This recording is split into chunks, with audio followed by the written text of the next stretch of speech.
কুরবানি, ঈদুল আযহা।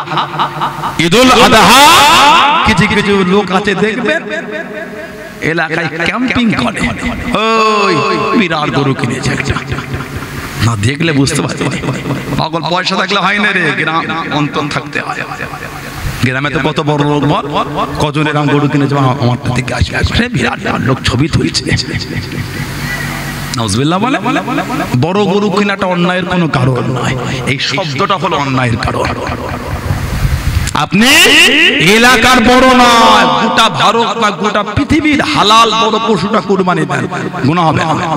কিন্তু ওই শব্দ চয়নগুলো কি হয়ে গেল, লোক দাঁড়িয়ে দেখছে, লোক ফটো তুলছে, সে বিরাট ব্যাপার।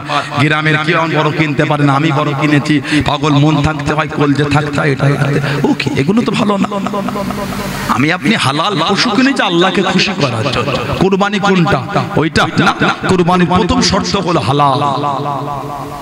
কুরবানি প্রথম শর্ত হলো হালাল, তারপরে মনের হালাত তৈরি করা। আল্লাহ তুমি হুকুম দিয়েছ একটা হালাল পশু কিনেছি, আল্লাহ কবুল করে নাও। আল্লাহ তুমি যদি ফিরিয়ে দাও আমি যে ধ্বংস হয়ে যাব, আল্লাহ তোমার দরবারে আমার এই হালাল কুরবানিটাকে আল্লাহ তুমি কবুল করে নাও।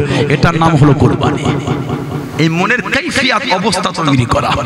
উনি বাজারে ক্যাম্পিং করতে বিরাট গরু কিনে ফেলেছে, এগুলো আমাদের উচিত। আল্লাহ আমাদের এই মনোভাব আল্লাহ আমাদের নষ্ট করে দেয়। বলুন আমিন, বলেন আল্লাহুম্মা আমিন। আল্লাহ বলে ফাসাল্লি, আপনি নামাজ পড়ুন, আপনি নামাজ পড়ুন। দুঃখ লাগে আমাদের বাড়ির ছেলেগুলো নামাজ পড়তে চায় না, বুঝলে? নবী পাক সাল্লাল্লাহু আলাইহি ওয়াসাল্লাম গারে হেরায় যখন থাকতেন, মা গিয়ে আমার নবীকে খাবার দিয়ে আসতেন। মা খাদিজা রাদিয়াল্লাহু তাআলা, যারা হজে গেছেন জিজ্ঞাসা করে, এই জাবালের নূরে উঠতে জানটা খারাপ হয়ে যায়। সিঁড়ি হয়েছে, রাস্তা হয়েছে, রেলিং হয়েছে, ১৫০০ বছর আগে সিঁড়িও ছিল না, রাস্তা ছিল না, সেদিন মা তাহলে কেমন করে উঠেছিলেন? সুবহানাল্লাহ বলবেন না? আর একটু জোরে বলা গেল না? সেদিন মায়ের তাহলে কত কষ্ট হয়েছে। নবী পাকের যত আওলাদ ছেলে আর মেয়ে সব কিন্তু আল্লাহ পাক পাঠিয়েছে দুনিয়ায় মা খাদিজা রাদিয়াল্লাহু তাআলার গর্ভে থেকে। সুবহানাল্লাহ বলবেন না? নবী পাকের সমস্ত ছেলে মেয়ের মা হলেন মা খাদিজা রাদিয়াল্লাহু তাআলা। খালি একটা ছেলে নবীর নাম হযরতে ইব্রাহিম রাদিয়াল্লাহু তাআলা। ওনার জন্মটা হয়েছিল অন্য মায়ের গর্ভে, মায়ের নাম হযরতে মারিয়া কিস্তি রাদিয়াল্লাহু তাআলা। ওনার জন্মটা হলো অন্য মায়ের গর্ভে। কোরআন শরীফে সবথেকে ছোট্ট সূরা কোনটা বলেন তো? সবথেকে ছোট্ট সূরা কোরআন শরীফে ৩টি আয়াত, এর থেকে ছোট্ট সূরা আর কিছু না। ছোট্ট আয়াত বলিনি, ছোট্ট সূরা বলেছে। কোরআন শরীফে ছোট সূরা কোনটা? 3টি আয়াত বলে সূরা কাউসার, সূরা কাউসার। ইন্না আতাইনাকাল কাউসার ফাসাল্লি লিরাব্বিকা ওয়ানহার ইন্না শানিয়াকা হুয়াল আবতার। আল্লাহ পাক হযরত ইব্রাহিমকে ডেকে নিলেন, ও আমার মুরব্বি বাজারা, মায়েরা বোনেরা, আল্লাহ রাব্বুল আলামিন হযরত ইব্রাহিম রাদিয়াল্লাহু তাআলা আনহুকে ডেকে নিলেন। উনি ইন্তেকাল হয়ে গেলেন। মক্কা কাফে বেদিনেরা, মক্কা বেঈমান মুশরিকরা আল্লাহ নবীকে নিবংশ বলা শুরু করে দিল, হাত পুড়ে বলা শুরু করে দিল, নিবংশ বলতে লাগলো। আল্লাহ পাকের দরবারে পছন্দ হলো না, আল্লাহ পাকের দরবারে কবুল হলো না। ও তোমাকে আল্লাহ নবীকে সান্ত্বনা খানা দিয়ে দিয়ে কোরআন শরীফের আয়াতটা নাযিল করে, ইন্না আতাইনাকাল কাউসার। ও নবী, আপনি দুঃখ নেবেন না, আপনি কষ্ট নেবেন না, আমি আল্লাহ আপনাকে হবে কাউসার খানা দিয়ে দিলাম। জোরে বলুন সুবহানাল্লাহ, একটু জোরে বলুন সুবহানাল্লাহ।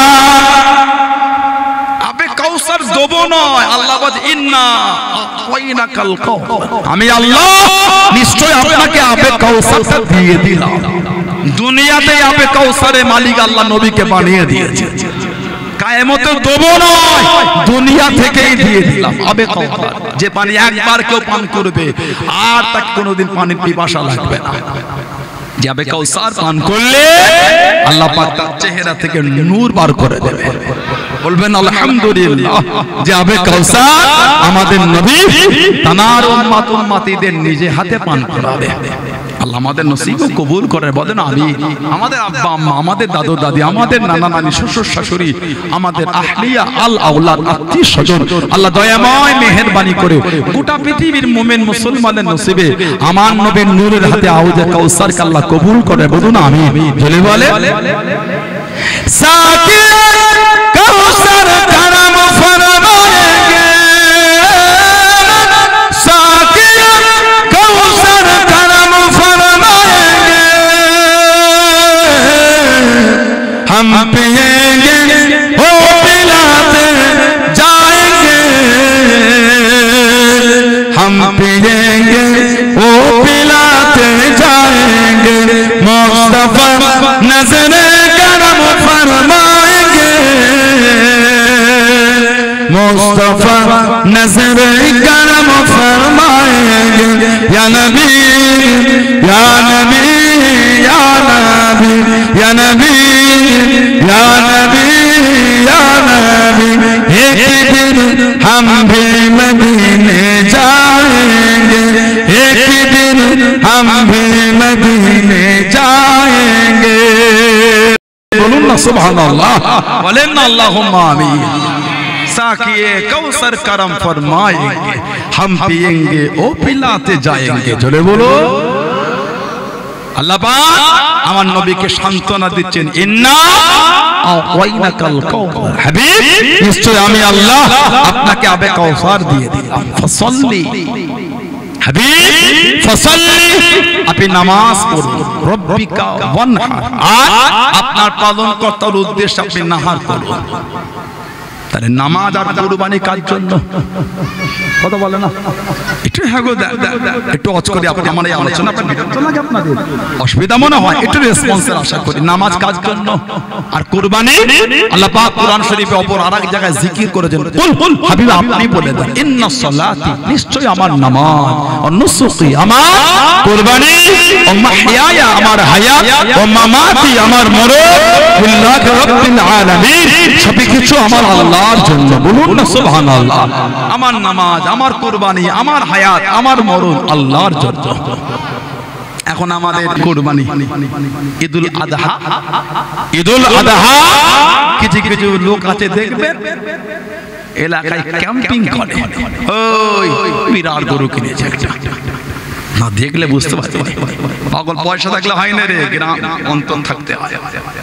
গ্রামে তো কত বড় লোক, কজন এরকম গরু কিনেছে, আমার থেকে আসবে বিরাট লোক ছবি তুলছে, নাউজুবিল্লাহ বলে। বড় গরু কেনাটা অন্যায়ের কোনো কারণ নয়, এই শব্দটা হলো অন্যায়ের কারণ। আপনি এলাকার বড় নয়, গোটা ভারত বা গোটা পৃথিবীর হালাল বড় পশুটা কুরবানি দেন, গুনাহ হবে না। কিন্তু ওই শব্দ চয়নগুলো কি হয়ে গেল, লোক দাঁড়িয়ে দেখছে, লোক ফটো তুলছে, সে বিরাট ব্যাপার।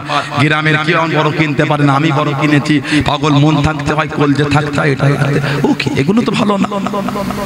আমি আপনি হালাল পশু কিনেছি আল্লাহকে খুশি করার জন্য। কুরবানি কোনটা? ওইটা না, কুরবানির প্রথম শর্ত হলো হালাল। কুরবানি প্রথম শর্ত হলো হালাল, তারপরে মনের হালাত তৈরি করা। আল্লাহ তুমি হুকুম দিয়েছো একটা হালাল পশু কিনেছি, আল্লাহ কবুল করে নাও, আল্লাহ তুমি যদি ফিরিয়ে দাও আমি যে ধ্বংস হয়ে যাব, আল্লাহ তোমার দরবারে আমার এই হালাল কুরবানিটাকে আল্লাহ তুমি কবুল করে নাও, এটার নাম হলো কুরবানি। এই মনের কাইফিয়াত অবস্থা তৈরি করা। উনি বাজারে ক্যাম্পিং করতে বিরাট গরু কিনে ফেলেছে, এগুলো আমাদের উচিত। আল্লাহ আমাদের এই মনোভাব আল্লাহ আমাদের নষ্ট করে দেয়, বলুন আমিন, বলেন আল্লাহুম্মা আমিন। আল্লাহ বলে ফাসাল্লি, আপনি নামাজ পড়ুন, আপনি নামাজ পড়ুন। দুঃখ লাগে আমাদের বাড়ির ছেলেগুলো নামাজ পড়তে চায় না। রমাদান শরীফ একটু মসজিদে ভিড়টা বাড়ে। আপনাদের এলাকায় কি খবর? গুজরাট এটা কি গ্রাম? ভাটিপোতা, গুজরাট ভাটিপোতা। এই মসজিদে রমাদান শরীফের মুসল্লি একটু বাড়ে না, তারাবি 15 কোটি রোজা পর্যন্ত ভালোই থাকে, তারপর আসলে ভাটা পড়ে। কি খবর? বলে মার্কেটিং করবো না নাকি? আস্তাগফিরুল্লাহ বলে। নামাজ শুরু হয় 8:30টায়, 9:45, 10টায় শেষ, কমপ্লিট, কম বেশি অ্যাপ্রক্স। আমি একটা উদাহরণ হিসেবে বললাম। আধ ঘন্টা ঘরে খাওয়া দাওয়া করে বার হয়ে যান, রাত 1টা অবধি তো দোকান খোলা। কথা বলে না, মার্কেটের জন্য নামাজের উপর হয়ে গেল, নামাজ বাদ দিন মার্কেট না, এগুলো উচিত না। আবার কিছু কিছু এলাকায় দেখবেন আছে খতম তারাবি হয়, 15 রোজায় হয়, 27 রোজায় হয়। এলাকার ছেলেগুলো ইমামগুলোকে কি ব্যস্ত রাখে, ইমাম সাহেব ওদের মসজিদে 15 দিনে খতম, 1.5 ঘন্টায় কাজ মিটে যাচ্ছে। আমাদের 27-এ খতম 2 ঘন্টা টেনে দিলে এই এতক্ষণ দাঁড়িয়ে কোমর পা যন্ত্রণা শুরু হয়ে গেল। আছে না নাই? নাউজুবিল্লাহ বলে 3 ঘন্টা দাঁড়িয়ে ফুটবল খেলা দেখেছো, কিচ্ছু খবর নেই, পুরো স্টক। ওই তো ভোজের আর ছাড়িয়ে গিয়ে বড় মাঠটা টান দিকে প্রায় খেলা হয়ে যাচ্ছে। কথা বলে না, বড় মাঠ, ছেলেগুলো খেলার 1 ঘন্টা আগে থেকে ভিড় জমিয়ে জায়গা পাবে না, দাঁড়িয়ে স্টক হয়ে খেলা খেলছে, কোমরও যন্ত্রণা নেই, হাঁটু তোটে। বাড়ি ফেরার সময় বলছে যদি আর 1/2 ঘন্টা হতো, জমে গেছে কালো কালো প্লেয়ার গুলো শর্ট দেখেছি, নাইজেরিয়ার ওদের ক্ষমতা বিরাট।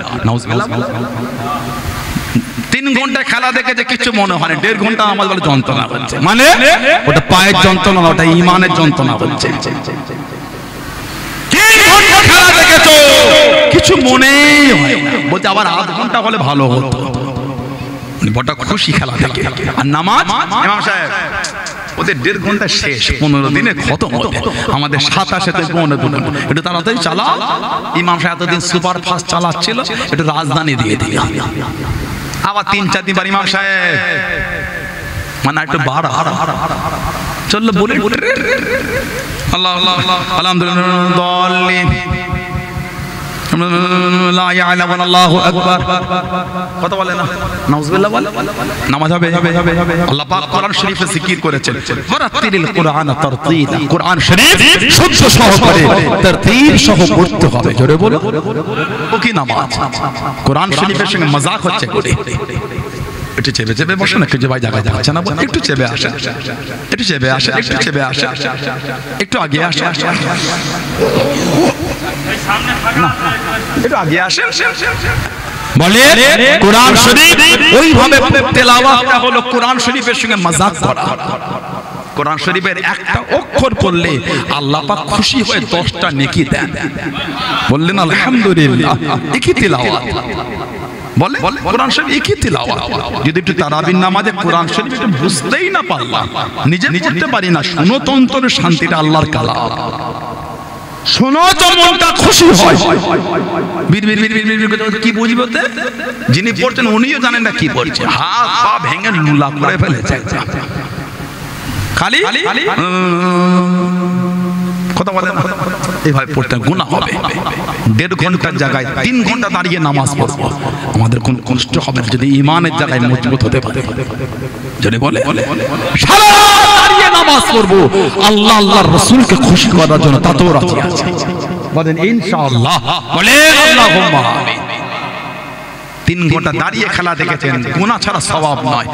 3 ঘন্টা দাঁড়িয়ে নামাজ পড়বে, ফেরেশতারা আল্লাহর হুকুমে আমাদের নামায় আমালে নেকিটা লিখতেই থাকবে, বন্ধ হবে না। জোরে বলে, আর একটু ভালোবাসায় বলা গেল না।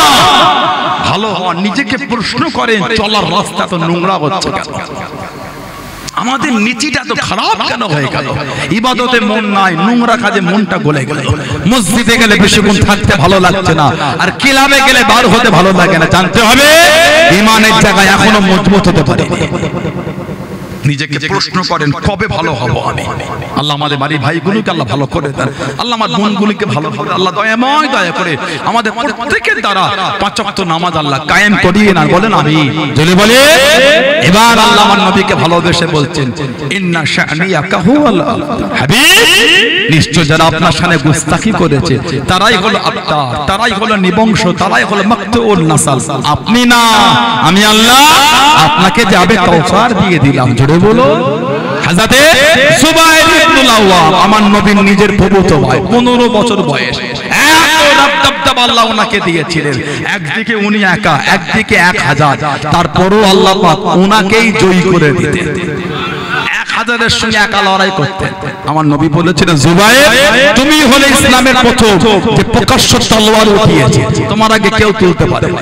হুজুরের কানে আওয়াজ হয়ে গেল, হুজুরের গানে শব্দ চলে গেল, আল্লাহ নবীকে ধরে নিয়ে চলে গেছে, আল্লাহ নবীকে শহীদ করে দেবে, হযরত জুবাইর ইবনে আওয়াম রাদিয়াল্লাহু তাআলা আনহু সহ্য করতে পারলেন না। হুজুর আমার তলোয়ার নিয়ে পার হয়ে গেলেন। উলম্ব তলোয়ার খানা নিয়ে বিটেলে একটা উঁচু জায়গায় দাঁড়িয়ে গেলেন। আল্লাহ নবী ডাক দিয়ে দিলেন, আল্লাহ নবী ডেকে দিলেন, ও বাবা জুবাইর রাদিয়াল্লাহু তাআলা আনহু এত পেরেশান কেন বাবা, এত চিন্তিত কেন বাবা? ইয়া রাসূলুল্লাহ হাবিবাল্লাহ, ইয়া রাসূলুল্লাহ হাবিবাল্লাহ, আল্লাহ পাকের নবী হুজুর বিয়াদবি মাফ করুন, গুস্তাখিটা ক্ষমা করুন, কানেতে আওয়াজ এসে গেল, আপনাকে ধরে নিয়ে চলে গিয়েছে, শহীদ করে দেবে, জানে মেরে দেবে। আমি জুবাইর সহ্য করতে পারলাম না, বিটেলে আপনার জন্য বার হয়ে গেল। আল্লাহ নবী জানিয়ে দেন, আল্লাহ নবী শুনিয়ে দেন সাল্লাল্লাহু আলাইহি ওয়াসাল্লাম, ও বাবা জুবাইর তুমি হলে ইসলামের মধ্যে প্রথম প্রকাশ্য তলোয়ার উত্তোলনকারী, তোমার আগে ইসলামের মধ্যে কেউ প্রকাশ্য তলোয়ার তুলতে পারে না, তুমি হলে প্রথম। তুমি বলুন সুবহানাল্লাহ, আর একটু তুমি বলুন সুবহানাল্লাহ। তুমি হচ্ছে প্রথম প্রকাশ্য তলোয়ার তুলিয়েছে ইসলামের মধ্যে, কেউ তুলতে পারে না। জুবাইর ইবনে আওয়াম নবীর নাম ধরে বলে দিয়েছেন জান্নাতি। আশারায়ে মুবাশশিরা, আশার মানে 10, বাশশারা এবার শুরু থেকে মুবাশশির মানে খুশখবরি পানে আলা সুসংবাদ প্রাপ্ত 10 জন সাহাবা। প্রথম সারি নবীর নাম ধরে ধরে জান্নাতের সার্টিফিকেট। পাখাটা আমার দিকে আসে না, আরেকটু ঘেমে যাচ্ছে। আশারায়ে মুবাশশিরা 10 জন নবী পাকের সুসংবাদ প্রাপ্ত সাহাবী, নাম ধরে ধরে বলেছেন জান্নাতি। বলুন আলহামদুলিল্লাহ। কিন্তু দুঃখ লাগে, কিন্তু কষ্ট হয় মাঝে মাঝে যখন আমরা সোশ্যাল সাইটে ইউটিউব বা ফেসবুকের ভিডিও দেখি, কে যেন বলে দিল, নবী নিজেও জানেন নবী কিয়ামতে জান্নাতে যাবে না জাহান্নামে যাবে। নাউজুবিল্লাহ বলে। এই ভিডিওগুলো যখন আমাদের কাছে আসে বড্ড আমাদের অন্তরে ব্যথা লেগে যায়, ঠিক না ভুল বলছি? কদিন আগে ভিডিও দেখলাম, ওই শাবে বারাত শাবানের 15 তারিখে রাতে নামাজকে নিয়ে, দেখেছেন আপনারা? দেখেন না? নাউজুবিল্লাহ বলে যে ওই রাতে মসজিদে দল বেঁধে নামাজ পড়া নাকি পতিতালয় যাওয়ার থেকেও নাকি বেশি গুনাহ। শুনেন না আপনারা? আস্তাগফিরুল্লাহ বলে। কেন বলে এগুলো? আপনার ভালো লাগে না ওই রাতে নামাজ পড়তে? না নাই পড়লেন, আপনি নাই পড়লেন, আপনার সাথে আমার তো কোনো ঝগড়া নাই, কিন্তু কেন এগুলি বলে আবু জেহেলের খাতায় নাম লিখতে চায়? বলে কেন এগুলি বলে আবু লাহাবের খাতায় নাম লিখতে চান? কেন বলেন এগুলি? কোনদিন নামাজ কোনদিন পতিতালয়ে যাওয়ার থেকে বেশি গুনাহ হতে পারে? আমি কিছুক্ষণের জন্য ভেবেই নিলাম শাবানের 15 তারিখের নামাজের কোনো দলিল নাই, তারপরেও যদি কেউ পড়ে অন্যায় হবে কেন? সারা বছর রাত্রিরে নফল নামাজ পড়তে পারে, সারা বছর রাত্রিরে নফল নামাজ সারা রাত জেগে পড়তে পারে। যে সারা বছর পড়া যায়, তাহলে ওই রাতে পড়লে কেন পতিতালয়ে যাওয়ার থেকে গুনাহ বেশি হয়ে গেল? এগুলো বলে উন্মাদকার ভাগ করে দিও। আমার সাথে আপনার ব্যক্তিগত মনোমালিন্য থাকতেই পারে, শরীয়তে উম্মতের মধ্যে অশান্তি কেন লাগিয়ে দেয়? পারলে 5 জনকে এক জায়গায় জড়ো করতে শেখেন, 3 জনকে ভাগ করে দেন, আর ভালো লাগে না। উম্মাদকার কত ভাগ করবে? উম্মাত আর কত ভাগ হবে? এখনো কি মনটা নরম হয় না পৃথিবীর মানচিত্রের দিকে তাকিয়ে?